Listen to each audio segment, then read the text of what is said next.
할렐루야. 수요일 저녁 예배에 나오신 여러분을 주님 이름으로 환영하고 축복합니다. 이스라엘의 절기 중에는 크게 세 가지의 절기가 있습니다. 유월절, 오순절, 그리고 초막절, 이 세 가지의 절기가 있는데요. 이 세 가지의 절기 중에 가장 마지막에 해당하는 절기가 초막절이라고 하는 절기입니다. 오늘 말씀의 배경이 바로 이 초막절이라는 절기를 배경으로 하고 있는 말씀입니다. 초막절이 되면 혹시 사진을 하나 띄워줄 수 있을까요? 초막절이 되면요, 그림에 보시는 것처럼 제사장이 이제 실로암 못으로 가서 황금 물병을 가지고 그 황금 물병의 실로암에 있는 그 물을 받습니다. 그리고 이 물을 가지고 어디로 향하느냐, 한 장 더 넘겨주시겠어요?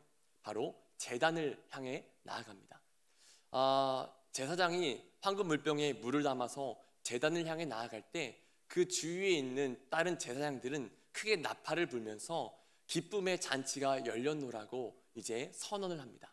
그리고 이제 물을 떠온 그 제사장은 제단 위에다가 그 물을 제단 위에 붓기 시작합니다. 이 제단 위에 물이 부어지는 가운데 레위인들은 시편 118편 25절을 함께 기도하면서 노래를 합니다. 우리 시편 118편 25절 말씀 같이 한번 읽어볼까요? 어떤 노래를 불렀는지 한번 보면 좋겠습니다. 같이 읽어보겠습니다.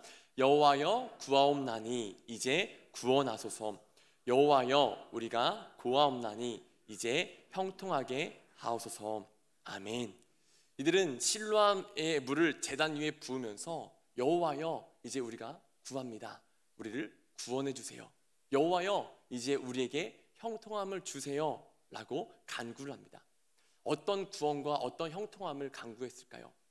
이들은 제단 위에 물을 부으면서 출애굽 당시에 하나님께서 이스라엘 백성들을 광야에서 이제 보살피고 또 반석에서 물을 내셨던 것처럼 하나님께서 이스라엘 백성들을 돌보시고 구원을 허락해 달라고, 특별히 그 당시 이방 나라로부터 압제를 당하고 있는 그 가운데 하나님께서 은혜 허락하여 주셔서 구원을 허락해 달라라는 노래를 불렀습니다. 또한 더 나아가서 형통함을 간구했는데요. 어떠한 형통함이냐? 이 초막절이라는 절기는 1년의 마지막, 이제 모든 농산물을 다 수확하고 그것을 저장한 후에 이제 새로운 농사를 시작하기에 앞서서 이른 그 씨를 뿌리는 그 전 단계에 있는 상황이 있었습니다. 그러니까 이들이 구하는 형통함은 어떤 형통함이냐? 이제 저희가 새로운 농사를 시작할 겁니다. 씨를 뿌리고 파종을 할 텐데 하나님 우리에게 이른 비를 내려주시고 또 늦은 비를 내려주셔서 우리가 풍성한 열매들을 맺을 수 있도록 은혜를 허락해 주시옵소서. 우리에게 형통함을 주옵소서. 이러한 기도문을 이 사람들이 외웠습니다. 많은 사람들이 이 기도문을 외우는 가운데 여러 가지 기대감을 가지고 하나님을 향한 기쁨의 그 잔치를 벌이고 있었습니다. 근데 그 기쁨의 잔치가 열리는 그 가운데 오직 한 사람만이 기뻐하지 못하고 있었습니다. 그분이 누구냐? 바로 예수님이십니다. 왜 예수님이 그 잔치와 같은 그 자리 가운데 기뻐하지 못하셨을까요? 그것은 바로 그들이 노래하고 있는 구원, 그들이 기대하고 있는 그 형통함이 아니라 진짜 구원과 진짜 형통함이 무엇인지 예수님은 알고 계셨기 때문입니다. 그래서 예수님은 이 명절의 마지막 날, 명절 끝날, 곧 큰 날이라고 할 수 있는 그 구원의 날에 한 곳에 서셔서 많은 사람들을 향해서 외치십니다. 누구든지 목마른 자들은 내게로 와서 마시라.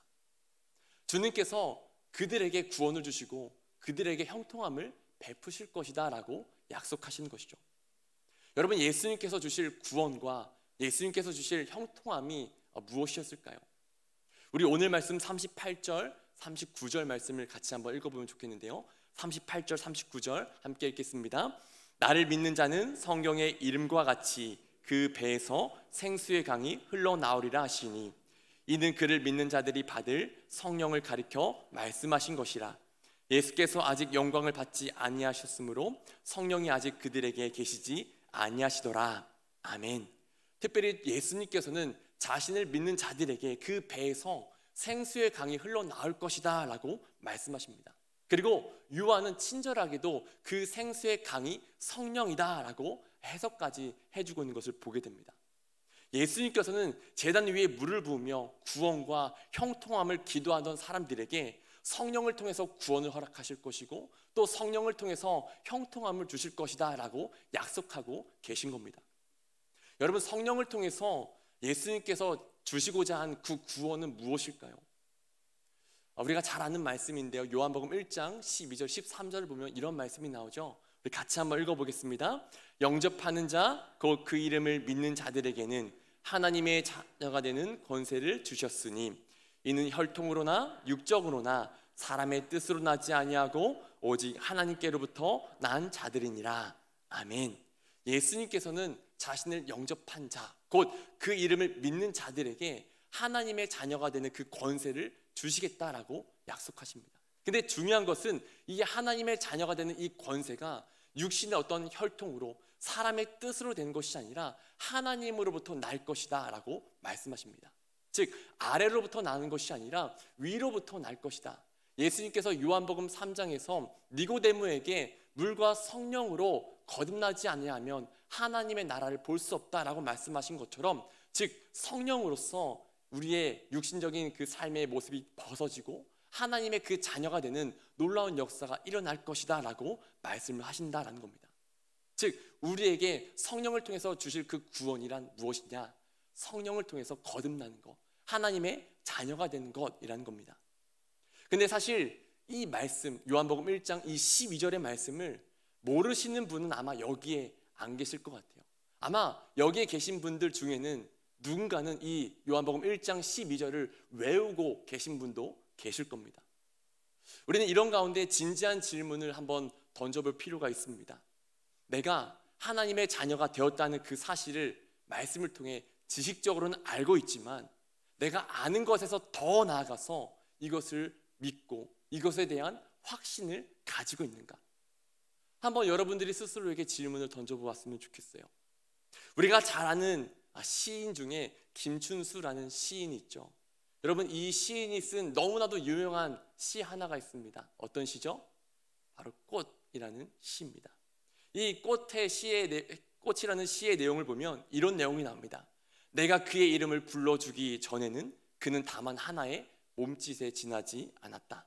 내가 그의 이름을 불러주었을 때 그는 나에게로 와서 꽃이 되었다. 여러분, 한번 이 시를 상상해 보면 좋을 것 같아요. 들에 핀 하나의 꽃이 몸부림을 치면서 지나가는 사람들을 향해서 나도 꽃이야, 여기 보세요, 나도 꽃이에요 라고 외칩니다. 근데 사람들은 그 꽃을 외면하고 그냥 지나가요. 그런 가운데 이 꽃의 그 몸부림은 하나의 몸짓에 지나지 않게 됩니다. 근데 그런 가운데 어느 한 사람이 이 꽃에게 다가와서 이 꽃을 향해서 그 꽃의 이름을 불러줍니다. 그때 놀랍게도 이 꽃은 비로소 아름다운 꽃이 되었다라는 이야기죠. 우리는 이 세상을 살아가면서 나는 하나님의 자녀야 라는 것을 지식적으로 배웠고 또 이것을 끊임없이 나 스스로에게 되뇌이면서 나 스스로에게 확실히 이렇게 이야기할 때가 많습니다. 나는 하나님의 자녀야. 나는 하나님의 자녀야. 나는 하나님의 자녀야. 근데 이 끝에 느낌표가 아니라 간혹 물음표가 생길 때가 있어요. 내가 하나님의 자녀인가? 나는 하나님의 자녀야 라고 나 스스로 외치는 이 외침은 어찌 보면 꽃이 몸부림치면서 나는 꽃입니다 라고 외쳤던 그 몸부림에 불과할지도 모르겠습니다. 그런 우리들에게 필요한 것이 있다는 거예요. 그것이 무엇이냐? 바로 우리를 향해서 너는 하나님의 자녀야 라고 말씀해 주시는 그 음성이 필요하다는 거예요. 로마서 8장 16절 말씀을 보면은 이러한 말씀이 나와요. 우리 로마서 8장 16절 말씀 같이 한번 읽어보겠습니다. 성령이 친히 우리의 영과 더불어 우리가 하나님의 자녀인 것을 증언하시나니. 아멘. 여러분, 나 스스로가 나는 하나님의 자녀야 라고 나 스스로에게 세뇌이고 되뇌는 것이 아니라 나라는 존재 밖에서 성령님께서 나에게 오셔서 내 영혼 가운데 말씀해 주신다는 거예요. 너는 하나님의 자녀야. 우리가 그 하나님의 그 성령님의 증언, 그 성령님의 음성을 들었을 때 우리는 비로소 하나님의 자녀라는 그 존재로 거듭날 수가 있다라는 사실입니다. 여러분, 우리가 이 세상을 살아갈 때 세상에는 두 가지의 소리가 있는 것 같습니다. 하나는 세상의 소리고 또 다른 하나는 성령의 소리입니다. 세상의 소리는 계속해서 우리의 어떤 외적인 것들, 우리의 소유들을 통해서 우리를 평가하고 우리의 가치를 매기려고 합니다. 예전에 어떤 권사님과 이렇게 차를 타고 가는데 그 권사님께서 그러한 이야기를 하셨어요. 나는 거울을 보는 것이 너무나도 싫어. 그 이야기를 하신 이유는 거울을 보면 자신의 그 얼굴 가운데 새겨진 그 주름의 모습이 보기가 싫은 거예요. 우리는 이런 외적인 것들, 세상에 내가 얼마나 소유하고 있는지, 내가 세상적으로 얼마나 인정받는지, 이런 것들을 통해서 나 자신을 평가하려고 하는 그 세상의 소리에 귀를 기울일 때가 많습니다. 근데 그런 가운데 성령의 소리는 우리에게 말씀하십니다. 네가 얼마를 가졌든지 네가 어떠한 모습이든지 나에겐 중요하지 않아. 너는 나에게 있어서 귀한 딸이고 귀한 아들이야. 하나님의 너는 거룩한 자녀야. 여러분, 우리가 육신적으로 그 세상의 소리에 귀를 기울이는 것이 아니라 영의 귀로 그 성령님의 음성에 귀를 기울일 수 있는 믿음의 삶을 살아갈 수 있기를 간절히 소망합니다. 성령님께서는 우리로 하여금 하나님의 자녀로 거듭나게 하실 뿐만이 아니라 하나님의 자녀가 되었다라는 그 사실을 확증해 주시는 분이십니다. 우리의 삶 속에 이 확증이 반복적으로 일어날 수 있었으면 좋겠어요. 내가 스스로 되뇌면서 나는 하나님의 자녀야, 나는 하나님의 자녀야 이렇게 되뇌는 것이 아니라 성령님께서 나에게 말씀해 주시는 그 증언이 여러분들의 그 영혼 가운데 깊이 새겨질 수 있기를 간절히 소망합니다. 그런가 하면 예수님께서 성령을 통해서 주실 형통함에 대해서도 생각을 해볼 수 있을 것 같아요. 여러분, 다시 그 초막절 그 절기에 물이 부어지는 그 장면을 상상해 봤으면 좋겠습니다. 제사장이 실로암에서 물을 떠와서 제단 위에 물을 부으면서 형통함을 구했습니다. 근데 그 형통함의 내용이 어떠한 내용이었습니까? 이제 새롭게 농사를 시작할 텐데 하나님께서 이른비를 내려주셔서 우리로 하여금 수많은 열매들, 곡식들을 또 과실들을 맺을 수 있도록 우리에게 형통함을 주세요라는 그러한 노래였죠.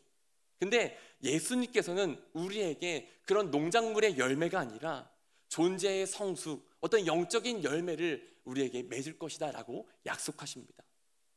우리가 성령의 증언을 통해서 우리의 정체성, 우리의 뿌리가 세상에 있지 않고 이제 예수님께 접붙임 바 되었다면 우리의 삶 가운데는 이제 나의 열매가 아니라 예수님의 열매가 맺어져야 합니다. 사도 바울은 이러한 열매를 가리켜서 성령의 열매라고 이야기합니다. 우리가 너무나도 잘 아는 말씀이죠.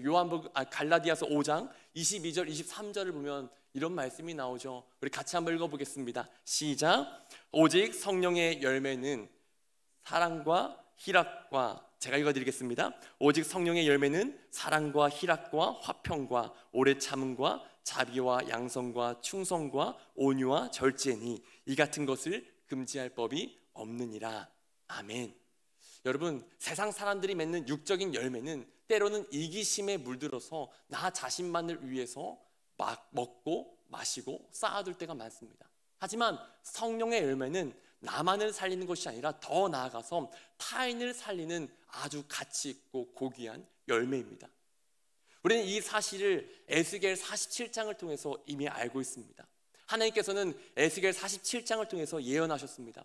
성전이 회복될 때 그 성전에서 물이 터져 나올 것이고, 그리고 그 물이 흘러가는 곳마다 죽어있던 것들이 살아날 것이다. 죽어있던 바다가 살아나고, 또 그 가운데 숨쉬고 있던 물고기들이 살아나고, 또 그 물이 흘러가는 곳마다 나무들이 살아나서 아름다운 열매들을 맺을 것이다 라고 말씀하십니다. 근데 여러분, 그 물을 흘려보내는 성전이 무엇입니까? 바로 우리 자신입니다. 하나님의 영이 거하시는 우리가 바로 하나님의 성전입니다. 요즘 신조어 가운데 인플루언서라는 신조어가 있습니다. 여러분 혹시 들어보셨나요? 인플루언서. 이것은 SNS나 미디어를 통해서 사람들에게 어떠한 영향력을 미치는 사람들을 부를 때 사용하는 표현입니다.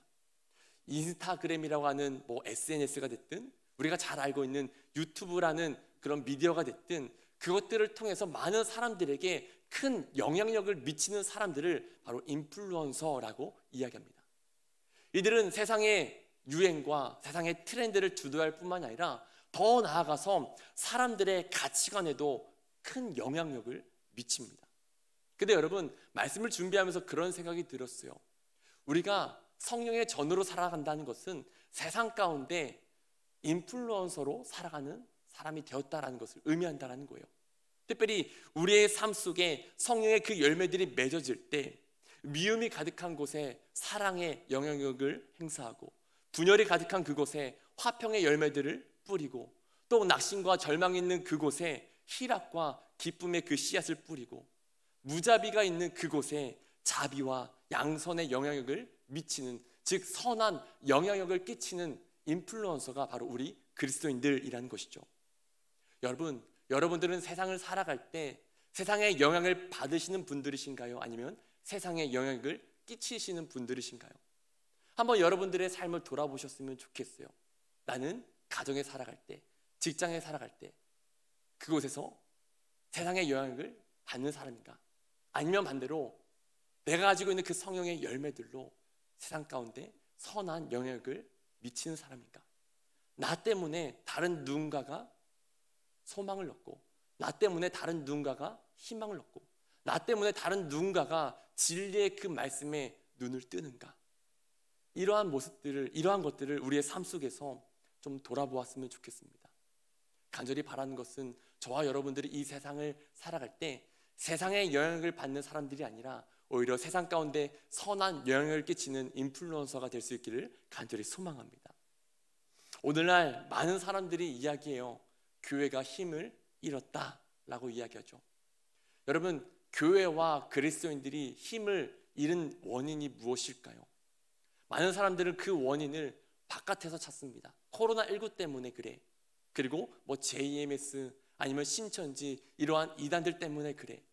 사회의 편견 때문에 그래.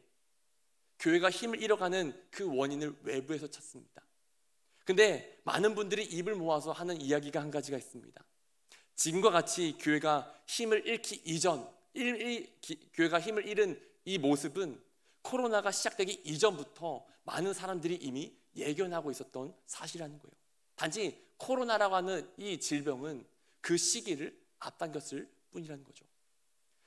코로나가 없었어도 우리 교회는, 그리고 우리 그리스도인들은 세상 가운데 힘을 잃어버렸을 거라는 겁니다. 이런 가운데 우리는 그 원인을 생각해 봐야 됩니다. 왜 우리 교회는, 왜 우리 그리스도인들은 힘을 잃어가는가? 마틴 로이드 존스라는 영국의 목사님이 계십니다. 이분은 의사 출신의 목사님이신데요, 1900년 중후반에 굉장히 왕성한 활동을 하셨던 분입니다. 이분이 쓴 책 중에 성령 세례라는 책이 있습니다. 제가 이 책에 대한 내용을 말씀을 드리려고 하는 건 아니고요, 이분이 이 책을 쓴 계기, 쓴 동기에 대해서 말씀을 드리려고 합니다. 1900 중후반 정도에 영국의 그리스도인들의 그 모습을 이 목사님이 보면서 왜 그리스도인들이 이렇게 무능해졌을까? 왜 그리스도인들이 이렇게 빈곤한 삶을 살아갈까? 스스로 질문을 던지기 시작합니다. 그리스도인들은 더 이상 세상의 죄, 세상의 불의, 어떤 세상의 그 부조리함에 더 이상 분노를 느끼지 않습니다. 또한 하나님의 이름이 업신여겨지고 먹칠을 당해도 더 이상 가슴 아파하지 않습니다. 이들은 그저 주일 예배 한 번 드리는 것에 만족하고 골프를 치러 가고 자신들이 놀러 가고 싶은 곳에 놀러 갑니다. 그리스도인으로서 증인으로 살아가야 할 담대한 모습은 사라졌고, 주님을 위한 헌신도 없어졌으며, 더 나아가 예수님을 닮아가는 그 흔적조차 사라져 버렸습니다. 교회가 세상 가운데 선한 영향력을 끼치는 힘 있는 공동체가 아니라 오히려 세상에 영향력을 받는 그러한 존재가 되어버렸습니다. 이런 가운데 이 마틴 로이드 존스 목사님이 교회의 역사를 연구하기 시작합니다. 그리고 교회의 역사를 연구하다 보니까 한 가지 중요한 사실을 깨닫게 됩니다. 교회는 언제나 롤러코스터와 같은 그런 그래프를 그렸다는 거예요. 늘 올라갈 때만 있었던 것이 아니라 올라갔다 내려왔다, 올라갔다 내려왔다. 교회에도 위기가 있었고 교회에도 무력한 그러한 시기들이 있었다는 거예요. 근데 교회들이 그렇게 위기가 찾아오고 그렇게 무력해질 그때쯤 갑자기 반등곡선을 그릴 때가 있었습니다. 그리고 그 중심을 보니까 그 중심마다 공통점이 있는데 그 공통점이 무엇이냐? 그때마다 성령의 역사가 강력하게 교회 가운데 일어났다라는 겁니다. 성령의 역사로 말미암아 그리스도인들이 다시 뜨거워졌고, 성령의 그 역사로 말미암아 교회가 다시 거룩해졌으며, 성령의 그 역사로 말미암아 그리스도인들이 다시 담대한 증인으로 세워졌다라는 겁니다. 그리고 그렇게 빈곤한 그리스도인들에게, 무능력한 그리스도인들에게 필요한 것이 바로 이 성령의 능력이다라고 외치면서 이 성령 세례에 대한 이 책을 쓰게 되신 것이죠. 어쩌면 이분이 주장하는 이 이야기는 오늘날 우리 교회와 우리 그리스도인들이 귀담아 들어야 할 이야기일지도 모르겠습니다. 힘을 잃어가는, 무능력한 것처럼 보이는 우리 그리스도인들에게 필요한 것은 어떤 기술적인 것, 어떤 물질적인 것, 어떤 프로그램적인 것이 아니라 다시 처음으로 돌아가는 것, 우리 교회가 어떻게 시작됐는지 거기를 돌아보면서 성령의 은혜를 사모하는 것, 성령의 그 역사를 회복하는 것인 줄 믿습니다. 그리고 그렇게 성령의 회복이 우리에게 임할 때 우리의 교회는 다시금 하나님께서 원하시는 거룩한 모습을 회복할 수 있을 줄 믿습니다. 여러분, 성령의 회복이 필요한 우리에게 주님께서는 목마른 자들은 다 내게로 오라고 초청하고 계십니다. 근데 중요한 것은 문제가 있다는 거예요. 어떤 문제냐? 많은 그리스도인들에게, 그리고 교회들에게 목마름이 없다라는 거예요. 톨스토이의 책을 보면은 이런 이야기가 나옵니다. 아마도 유명한 이야기라서 들어보셨을 것 같은데요. 한 나그네가 광야의 길을 걸어가고 있었습니다. 해가 쨍쨍 찌는 어느 날 이 나그네가 길을 걸어가는 가운데 자신의 앞에 나타난 하나의 거대한 사자를 보게 됩니다.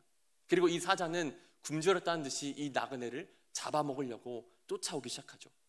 이 나그네는 살기 위해서 막 달려갑니다. 근데 끝까지 쫓아오는 그 사자를 보면서 이제는 지쳐갑니다.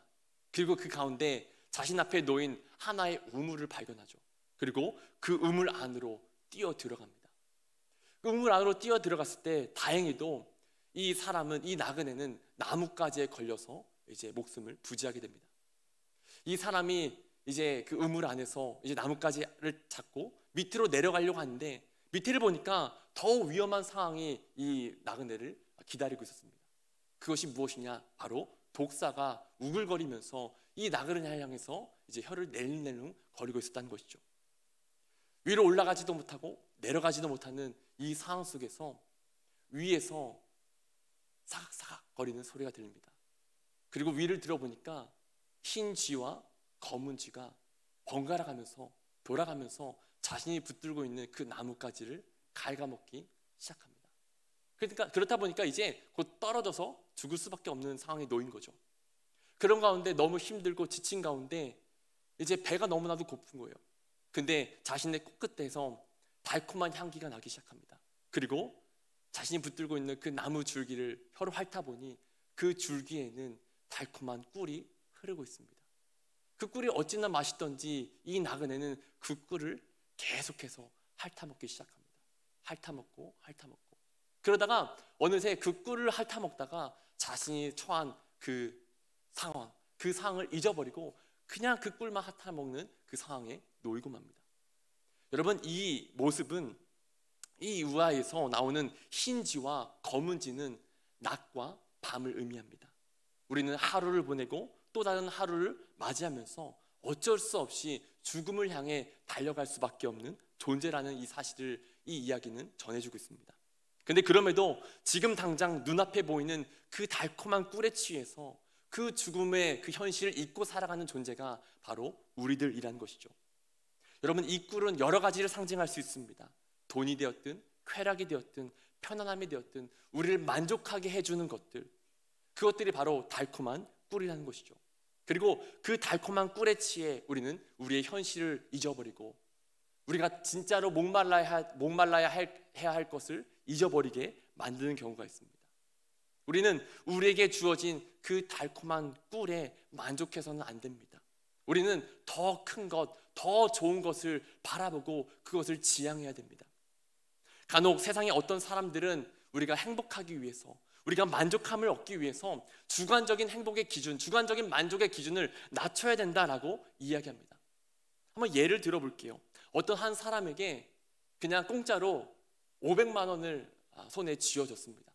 만약에 여러분들이 그냥 지나가다가 누군가가 500만 원을 주었다라고 하면 어떻습니까? 기분이 안 좋습니까? 이 사람은 500만 원을 손에 이제 쥐어받았는데 그냥 만족하지도 않고 크게 기뻐하지도 않습니다. 그 이유를 알고 보니 이 사람은 100억의 자산가였기 때문입니다. 이 사람의 눈에 500만 원이라는 이 돈은 성에 차지 않는 거죠. 근데 다른 사람에게, 그 길을 지나가던 다른 사람에게 동일하게 500만 원을 손에 쥐어줍니다. 그러자 이 사람은 그 500만 원을 받고 이 사람에게 감사하다고 절을 하고 또 너무나도 행복해하고 너무나도 만족해하는 그 표정을 짓습니다. 그리고 이 사람을 알고 보니까 이 사람은 하루 벌어 하루 먹고 사는 그러한 삶을 살아가는 사람이었습니다. 즉, 이 두 사람의 그 삶의 기준, 만족의 기준, 행복의 기준을 놓고 보면 100억의 자산가의 그 기준은 너무나 높기 때문에 500만 원이라는 그 돈에 만족할 수가 없었다는 거예요. 반면에 두 번째에 해당하는 이 사람은 행복의 기준, 만족의 기준이 애초에 낮았기 때문에 작은 거에도 감사할 수 있었고 작은 것에도 행복할 수 있었다라고 이야기합니다. 우리는 이러한 이야기를 들면서, 이러한 예를 들면서 자족하는 것에 대해서도 이러한 식으로 이야기합니다. 자족하기 위해서는 내 삶의 만족의 기준, 내 삶의 행복의 기준을 낮춰야 된다. 그러면 이 세상을 살아갈 때 정말 작은 것, 정말 소소한 것에도 확실한 행복을 느낄 수 있다라고 이야기합니다. 여러분, 이러한 주장이 어떻게 들려지나요? 언뜻 보면 맞는 것처럼 느껴집니다. 하지만 이것은 세상 사람들에게만 해당하는 이야기입니다. 우리 그리스도인들은 만족의 기준, 행복의 기준을 낮춤으로써 소소한 행복을 바라보는 그 정도에 그쳐서는 안 됩니다. 우리는 어떤 물질적인 가치보다 더 높은 차원의 행복, 더 높은 차원의 그 만족을 바라보는 하나님의 자녀들이기 때문입니다. 즉, 우리의 만족의 기준, 우리의 행복의 기준을 세상의 것으로 낮춰서 바라보는 것이 아니라 오히려 더 높은 것, 물질적인 것을 더 초월해서 우리에게 주실 것을 바라보며 그것에 목말라야 될 사람들이 바로 우리라는 것이죠. 여러분, 우리가 성령 충만을 받기 위해서 어떤 특별한 것을 해야 되는 것이 아닙니다. 간혹 성령을 받기 위해 기도원에 올라가시는 분들이 계십니다. 물론 많은 사람들이 기도원에 올라가셔서 성령의 그 충만함을 경험하시기도 합니다. 근데 우리가 기억해야 될 것은 그들이 기도원에 올라갔기 때문에 성령의 그 충만함, 성령의 그 기름 부으심을 경험한 것이 아니라 그들이 기도원에 가기 전부터 그 마음의 중심 가운데 있었던 그 목마름, 그 갈급함 때문에 하나님께서 그들에게 성령의 기름을 부어주셨다라는 겁니다. 즉, 다시 말해서 우리가 성령 충만함을 경험하기 위해서 특별한 것, 어떤 특별한 행위를 해야 되는 것이 아니라 중요한 것은 우리의 영혼의 상태가 어떠한가를 우리는 점검해야 된다는 겁니다. 우리의 영혼이 정말 가난한 심령으로서 그 성령을 목말라 하고 있는지, 아니면 세상에 주는 그 달콤한 꿀을 바라보면서 그 세상의 것에 목말라 하고 있는지 우리 스스로를 돌아볼 필요가 있다는 것이죠. 우리가 성령에 목말라 할 때, 성령에 갈급해 할 때 우리는 어느 자리에서든지 일상의 자리에서도 성령의 충만함을 경험할 수가 있습니다. 주님께서 성령을 주시겠다라는 조건을 보면 특별한 것이 없습니다. 그저 누구든지, 즉 아무나, 모든 사람이나 다 오라고 초청하십니다. 단 한 가지 조건이 있다면 그 조건은 목마름입니다. 하늘의 신령한 복을 향한 성령의 그 목마름을 가지고 주님께 나오면, 그리고 그 목마름을 가지고 성령을 찾고 성령을 구하고 성령을 두드리면 주님께서 그 성령을 주시겠다라고 말씀하십니다. 그래서 우리가 잘 아는 누가복음 11장 13절을 보면 주님께서 이렇게 말씀하시죠. 너희가 악할지라도 좋은 것을 자식에게 줄 알거든 하물며 너희 하늘 아버지께서 구하는 자에게 성령을 주시지 않겠느냐 하시니라. 아멘. 여러분, 성령님은 어제에만, 과거에만 계셨던 분, 어제에만 일하셨던 분이 아니십니다. 오늘에도 동일하게 계시고 오늘에도 동일하게 일하시고 역사하시는 분이십니다. 지금도 목마름을 가지고 그 성령을 구하는 자에게 성령님은 찾아오십니다. 그리고 우리에게 성령의 증언으로서 하나님의 자녀가 되었다라는 그 사실을 확증하실 뿐만이 아니라 더 나아가서 그 성령의 목마름을 가지고 나아가는 자들을 향하여 찾아오셔서 성령의 열매들을 맺어 나아가십니다. 저와 여러분들에게 그 성령의 은혜가 가득할 수 있기를 간절히 소망합니다. 여러분, 말씀을 맺겠는데요, 한번 말씀을 마치면서 우리 스스로에게 질문을 던져봤으면 좋겠습니다. 여러분은 성령님과 동행하고 계십니까? 우리는 성령님에 대해서 인정하고 또 알고 있고 또 성령님에 대해서 이야기도 하고 있습니다. 그러나 그럼에도 불구하고 우리는 성령님을 놓치고 살 수도 있습니다. 누가복음 2장을 보면 예수님께서 12살이 되셨을 때 예수님의 어머니와 아버지와 함께 예루살렘 성전으로 가십니다. 그리고 절기의 모든 일들을 마치시고 이제 돌아갈 때가 되었습니다. 근데 그때 예수님의 어머니, 아버지 요셉과 마리아는 예수님이 예루살렘 성전에 남아 계신지도 모르고 자신들과 동행하는 줄로 착각하고 그 길로 내려갔다라는 이야기를 하고 있습니다. 그들은 예수님과 동행하고 있다라고 착각하고 있었습니다. 어쩌면 이러한 모습이 우리들의 모습일 수도 있습니다. 우리가 말씀을 전하면서도 또 찬양을 하면서도 또 열심히 무언가 봉사를 행하고 있으면서도 성령님과 동행하지 않을 수도 있습니다. 그런 우리들 곁에 성령님은 찾아오셔서 큰 소리로 말씀하십니다. 누구든지 목마른 사람은 내게로 나오라. 여러분, 저와 여러분들이 이 성령님의 음성을 듣고 그 성령님의 충만함을 경험함으로써 성령의 능력으로 세상에 영향을 받는 사람들이 아니라 오히려 세상에 선한 영향을 끼칠 수 있는 복 있는 삶을 살아갈 수 있기를 주님의 이름으로 간절히 소망합니다. 기도하겠습니다. 하나님, 감사합니다. 오늘도 저희들을 이 거룩한 전으로 불러주셔서 함께 예배할 수 있는 귀한 은혜 주셔서 감사합니다.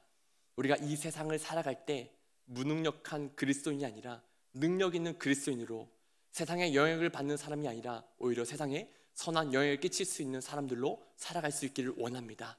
하나님, 이것은 우리의 힘과 우리의 능력으로 되지 않음을 고백합니다. 성령 우리에게 찾아오셔서 우리가 하나님의 자녀가 되었음을 확증하여 주시고 또한 우리의 심령 가운데 찾아오셔서 성령의 아름다운 열매들을 맺어주셔서 그 성령의 열매대로 하나님의 나라를 이루어갈 수 있는 복 있는 삶을 살아갈 수 있도록 인도하여 주시옵소서.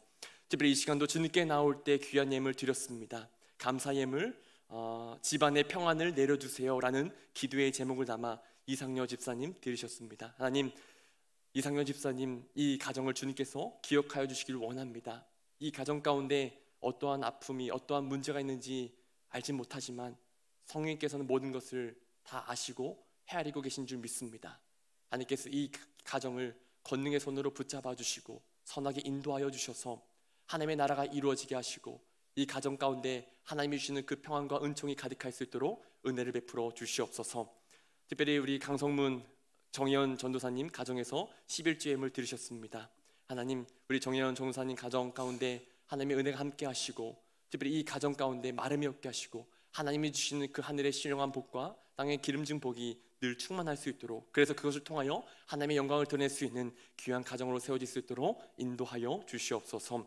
또한 남정희 권사님 수요 속회 주체 예배를 드리게 하심을 감사드립니다. 기도의 자막을 담아서 감사함을 드렸습니다. 하나님, 우리 권사님 속장으로서 맡겨진 사명을 감당할 때 부족함이 없기를 원합니다. 지혜와 능력을 도와여 주시고 그 속회가 더욱더 아름답게 세워지게 하시며 더욱더 부흥되는 역사가 일어날 수 있도록 인도하여 주옵소서.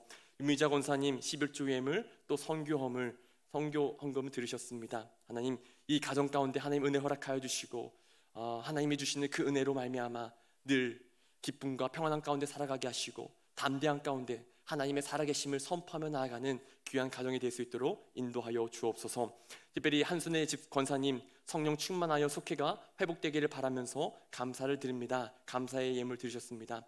우리 한순의 권사님 이 기도의 제목을 주님께서 기뻐 받아주시고 이 기도의 제목처럼 그 속회가 늘 성령으로 새로워지게 하시고 성령으로 충만하게 하여 주셔서 성령의 그 역사하심이 늘 있게 하시고 그것을 간증하며 그것을 통하여서 하나님의 나라를 아름답게 세워갈 수 있는 귀한 속회가 될 수 있도록 역사하여 주옵소서.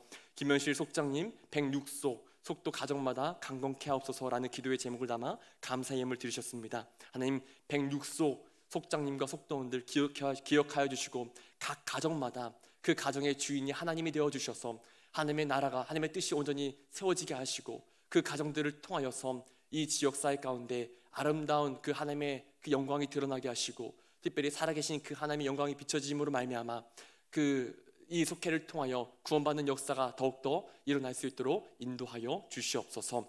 모든 것 감사드리며 살아계신 예수 그리스도의 이름으로 간절히 기도드렸습니다. 아멘.